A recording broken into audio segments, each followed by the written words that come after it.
بسم اللہ الرحمن الرحیم۔ آنکھوں سے آنسو جاری ہے، دل غم زدہ ہے۔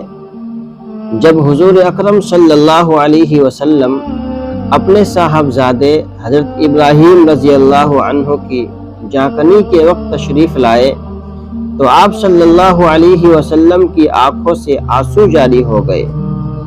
اس موقع پر حضرت عبد الرحمن بن عوف رضی اللہ تعالی عنہ نے عرض کیا، یا رسول اللہ، آپ بھی رو رہے ہیں؟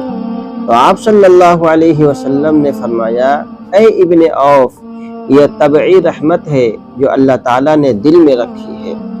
پھر آپ صلی اللہ علیہ وسلم نے فرمایا، یقیناً آنکھ آنسو بہاتی ہے، دل غمگین ہے، لیکن ہم وہی بات کہتے ہیں جس سے ہمارا رب راضی ہو، اور اے ابراہیم، بے شک تمہاری جدائی ہمیں رنجیدہ کر گئی ہے۔